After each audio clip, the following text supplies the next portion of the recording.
Ir ļoti zīmīgs, man liekas, šis apvienības nosaukums, kas ir būvkompass.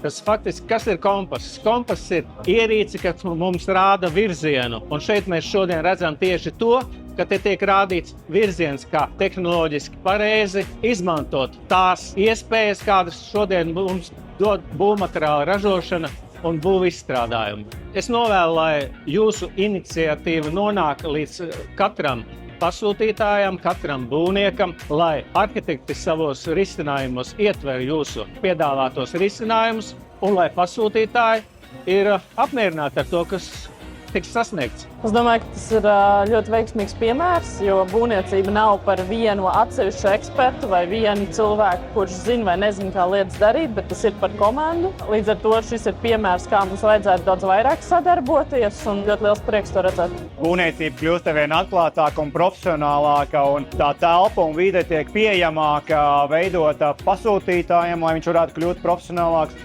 nozarei, lai viņa varētu kļūt profesionālāka. Un lai inovatīvie risinājumi, tā skaitā arī koka industrijā un visu to saistītais nāktu iekšā, lai mēs kļūtu produktīvāki, ekonomiskāki un veidotos Latvija. Un šī telpa, es domāju, ir tā vieta, kā smilškas te būvniecības industrijas izaugsmei kopumā. Apmeklējot vairākus materiālu ražotāju un izplatītāju izstādes, ne tikai Latvijā, bet arī ārzemēs, šis ir būtībā apvienojums no visa redzētā. Jo te ir gan parādīti sistēmu dažādi mazie risinājumi, stūrīši, kā materiāli dažādi iestrādāt. Tāpat mēs ar kolēģiem jau tagad staigājam, spriežam, kā uzlabosim mūsu projektus un mūsu detalizāciju.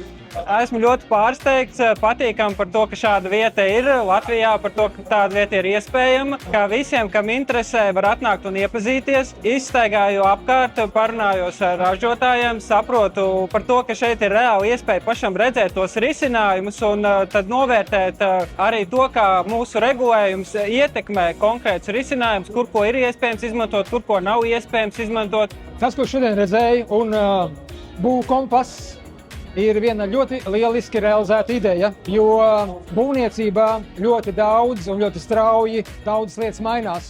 Tehnoloģijas, materiāli, prasības un tā tālāk. Un būvniecības nozare nav gatava straujām izmaiņām. Tās izmaiņas nozarē notiek palēnām, un es šeit gribētu lietot vārdu kompetence. Tās ir zināšanas, tās ir kompetences par jauniem materiāliem, tehnoloģijām, prasībām. Un šīs zināšanas un kompetence līdz būvniecībā nodarbinātajam darbspēkam nonāk lēni. Un šāds centrs noteikti to veicinās. Un es redzu ļoti lielu potenciālu Rīgas būvniecības koledžai sadarbībai ar būvkompasu, kompetences palielināšanā gan pieaugušiem, gan jauniešiem. Man ļoti patīk, kad uzņēmēji cieši sadarbojās. Un, manuprāt, mēs kā maza valsts šeit ziemeļos nevaram atļauties nesadarboties. Un es domāju, ka mūsu ziemeļvalstu kaimiņi to ļoti labi parāda.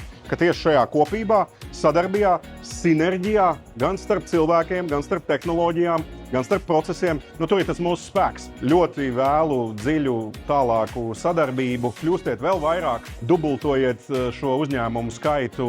Šodien esmu šeit, lai atbalstītu šo iniciatīvu. Es zinu, ka viņa ir tapusi vairāk gadu garumā, līdz ar to šī ir svinīga diena ne tikai tiem, kas ir tieši iesaistīti, bet arī mums visiem šeit Latvijā, zinot, ka mūsu būvniecības nozare modernizējās un mēs kļūsim daudz gudrāki un daudz efektīvāki.